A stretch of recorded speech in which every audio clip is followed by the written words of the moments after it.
Long Meadow Hazard Mitigation Committee proposes a draft plan that will enhance the community's safety from natural hazards. All the details ahead. Plus, the latest school committee meeting takes a closer look at what can be done about the drug epidemic.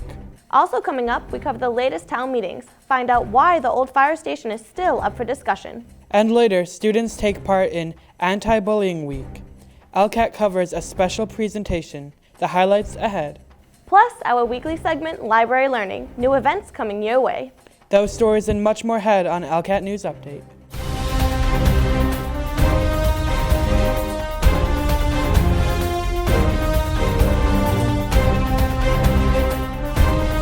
Good evening, I'm Rebecca Green. And I'm Jake Brady. We begin tonight with safety, an important topic for any town. At East Long Meadow's latest Hazard Mitigation Committee meeting, a hazard mitigation draft plan has been developed and is now up for the public to view. The purpose of this plan is to reduce or eliminate the long-term risk to human life and property from natural hazards. The committee received assistance from the Pioneer Valley Planning Commission, mainly from Principal Manager Catherine Rattay, who says having a hazard mitigation plan makes the town eligible for program funds from the Federal Emergency Management Agency. Rattay tells us more. It also helps you to organize all of your information about where your hazards are, what your critical infrastructure is, where your resources are. So what we have right here is a map of East Long Meadow's past and present hazards along with critical facilities. The hazard mitigation plan includes a robust plan of action based on the work that the committee has done to identify which hazards are most likely to affect the town, where the critical infrastructure is located, and how to mitigate the long-term consequences of natural hazards. So that's the point of this plan. It is available for review on the PVPC website as well as on the town website, and so we'll be taking public comments for the next 30 days. For those interested in leaving comments, you may stop in at the town hall to speak with any member of the Hazard Mitigation Committee. In other news, we cover the latest town meetings. First up, Board of Selectmen. The old fire station is back for discussion. Earlier this fall, the board decided that the J.C.'s would be given the property. However, new information on the matter arose at the latest Board of Selectmen meeting. Interim Town Administrator Greg Neffinger explains. The old fire station, two departments have shown some interest in it, Park and Recreation and the Senior Center, so I'll be talking to them about what they may intend to do with that. And I'll report back to you on that also. Don't we have an agreement already with the J.C.? It hasn't been signed yet. Oh, okay. Right. Have you given it to them? To the J.C.'s? Mm-hmm. We haven't, no. Jim Donahue said that we need to officially dispose of the property before we can sign a contract with them. So I sent out the notice to all the departments saying that, do you need this building? Oh, I see what you mean. Okay. And so they're coming back to me now whether or not they think they need it or not. Another ongoing topic, the police chief's position. The board discussed the makeup of an advisory panel of town residents to review and interview applicants. Does the board have any thoughts on the number of people on this advisory board? Through the chair? Yep. I'd say 5 to 7 people. Okay. Selectman Thorpe? My question is, do these people need to live in town? Yes. I believe that was, I think they have to live in town, right? It didn't say it on. Yes. Yeah. Yeah, they have to be townspeople to sit on this board. I was also thinking, here's one to throw out to you guys, because I was thinking about this today. Should the fire chief be on the board? Another public safety official, and he's gonna, have to work with a person, and I thought he might have some good input, especially in the area of hiring a chief type person. So that's just my thought. I'd rather have them not be town officials. Okay. That's obviously up to the majority of the board, so. That way it'll be an unbiased vote. Okay. I propose a motion to have the advisory board to choose a new police chief, sorry, Paul, be 5 members. 5 residents. 5 residents. Are they choosing, or are they just going through the applications? That would be we're the ones who, I assume, will be the ones who pick the final people. Okay, because you said choosing, so. Well, okay. So they're recommending? Yes. Okay. Ultimately, the selectmen will choose from 3 finalists brought forward by the advisory panel. We move forward from ongoing topics to something new. Neffinger tells the board that the town was informed of a February 1st deadline to apply this year for funds from the Surrounding Communities Agreement with MGM. Neffinger shares his opinion on how the money could be spent.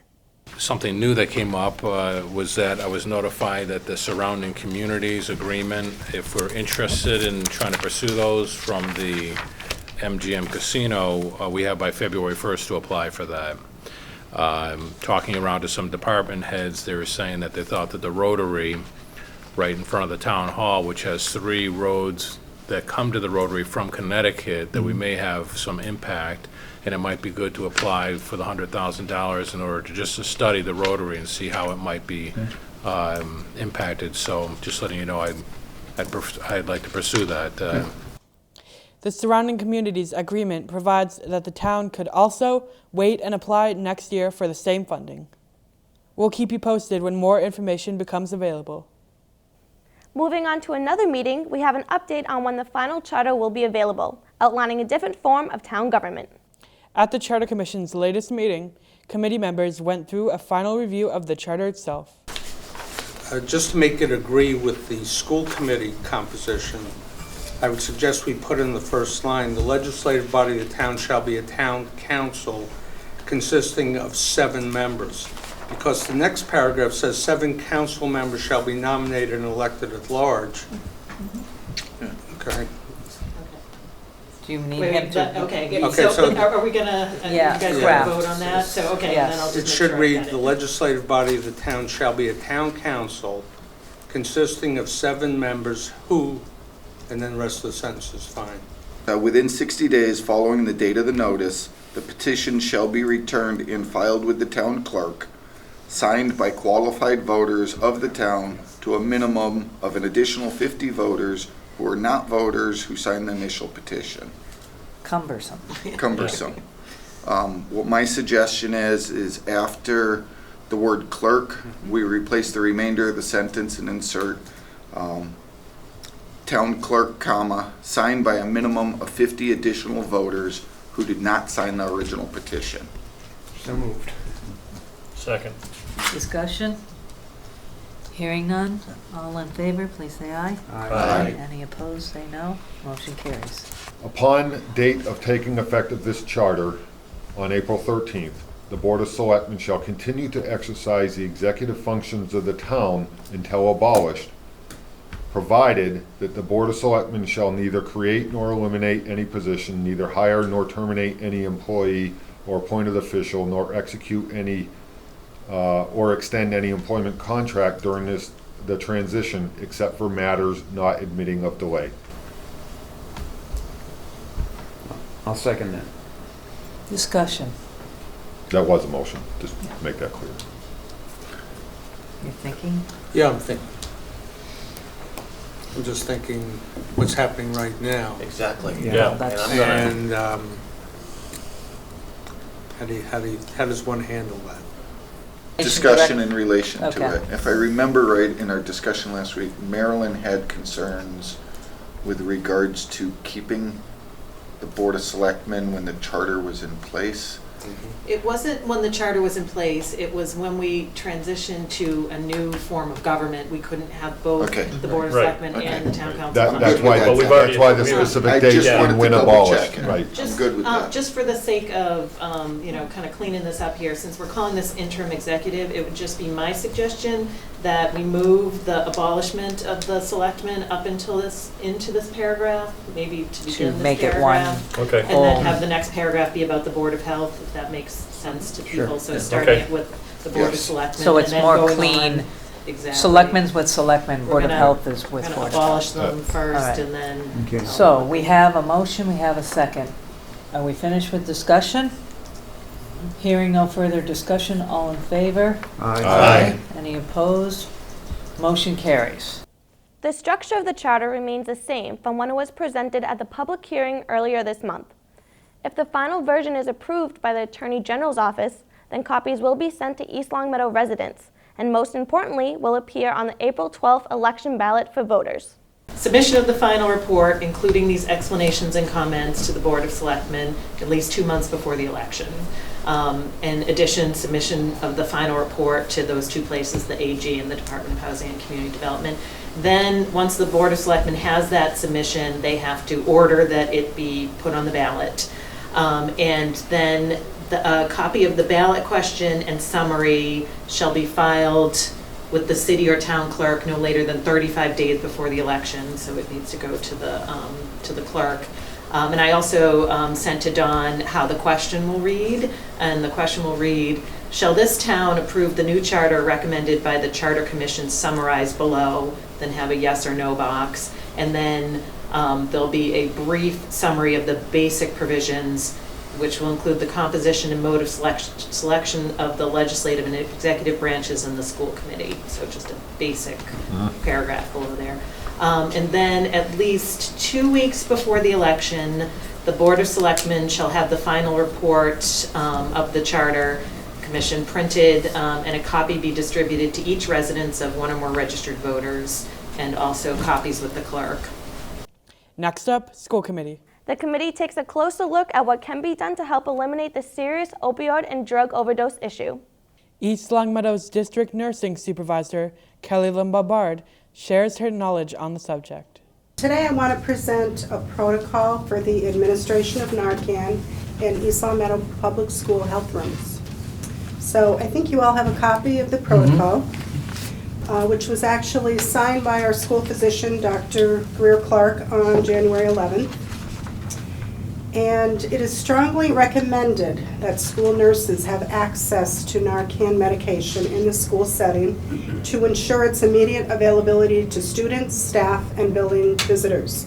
Only trained school nurses or healthcare professionals will administer the Narcan, and it will be administered intranasally. So what is the purpose? Narcan is indicated for the reversal of opiate overdose. Current research has shown that rapid administration of Narcan has been found to prevent death from opiate overdoses, as well as reduce disability and injury from opiate overdoses. We have many emergency medications in our health rooms. For instance, oxygen.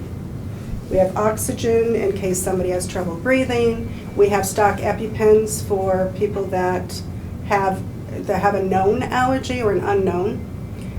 We also have medication for nebulizers in case somebody has trouble breathing.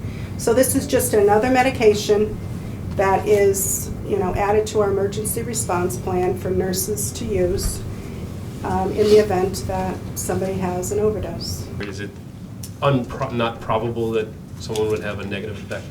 Probably Actually, is. it's very safe. It's very safe. Okay, yes. That's what I'm looking for. Very safe.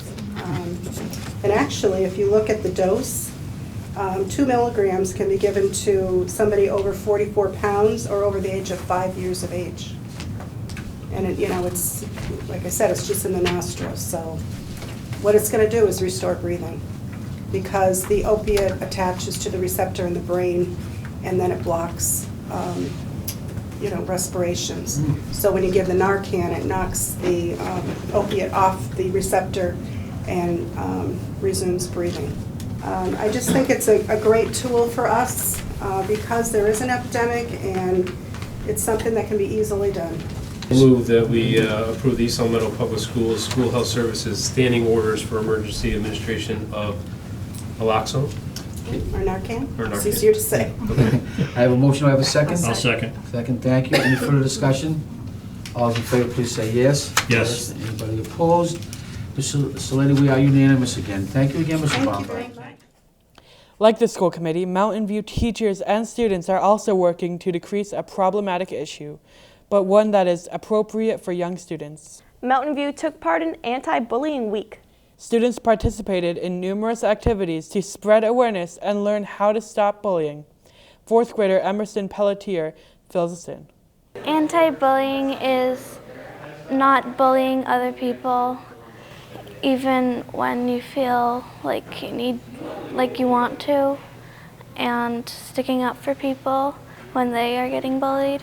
We signed a pledge on Monday to not bully people, and on Friday we're going to wear black to black out bullying, and today we did the assembly, and on Friday we have the door decorating contest, which is when all of us in our classroom decorate our door with anti-bully stuff. Bullying can happen anywhere, even online. ELCAT covered the internet safety presentation put on by the District Attorney's Office and local high school students for 3rd and 4th graders at Mountain View. 4th grader Lucas Montoni shares what he learned. So today we had an assembly, and the high schoolers, they put on a show. So when we watched that, I learned a lot about online. I learned not to give anyone your address, or not to meet in person, because they may seem nice online, but they could be really rude in person. It also talked about some real world situations, such as if someone comes over to you and asks, "Can you help me do something? I'll give you a reward." You are to say no, and then you have the right to defend yourself, keep yourself safe by just walking away, not ignoring them, and just saying no. In local news, an exciting announcement for golfers. Elmcrest Country Club has recently been bought, and the new owners plan to open this spring. Elmcrest Country Club was founded in 1964 by Joe Pagos of East Longmeadow. Pagos passed in 2008, leaving his family in possession until recently. New owners Greg Lindenmuth and David Fleury bought the property for $1 million at a foreclosure auction on January 26th. The two men currently own Crestview Country Club in Agawam. With a lot of experience under their belt, they hope to create another successful country club. It's time for our weekly segment, Library Learning, where we let you know what events are coming up at the EL Public Library. First up, a new event that helps you become a little more healthier. How Green is Your Medicine Cabinet is the title of the library's newest event, which teaches audience members how to replace over-the-counter medication with natural products. The event takes place Monday, February 8th at 6:30 in the library community room. The next event won't improve your health, but it will improve your writing.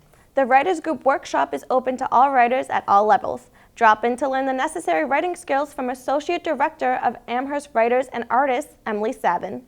Bring your paper and pen over to the library Saturday, February 13th at 10:30 a.m. in the library conference room. Another event in East Longmeadow coming your way. St. Michael's Knights of Columbus is holding a pasta supper. Guests will enjoy homemade meatballs, pasta, desserts, and more. The price is $6 for adults and $4 for children. All proceeds go towards Friends of the Homeless Shelter in Springfield. The event takes place Friday, February 5th at St. Michael's Parish Center on Summers Road, starting at 5 p.m. We'll end tonight with public service announcements. If you're interested in voting at the March 1st, 2016 presidential primary election, you must be a registered voter. The last day to register to become a registered voter is Wednesday, February 10th. In order to do so, stop in at the town hall. Speaking of deadlines, the last day to hand in nomination papers for the April 2016 local town election has come and gone. 6 residents have handed in papers for one position on the Board of Selectmen.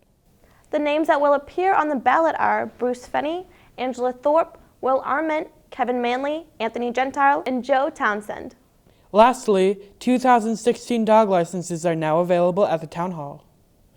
It's town policy that all dog licenses must be renewed. Current licenses expire March 31st. Speaking of dogs, there is one more important topic for pet owners. East Longmeadow will soon have a Petco. At the latest planning board meeting, the store's signage was approved. The Petco will be located on North Main Street and take the place of Party City. We'll keep you posted when more information becomes available. Well, that will do it for this edition of ELCAT News Update. Be sure to watch meetings on demand at our ELCAT YouTube channel, ELCAT 01028. Follow us on Facebook and watch us on cable channel 191. I'm Rebecca Green. And I'm Jake Brady. Until next time, good night.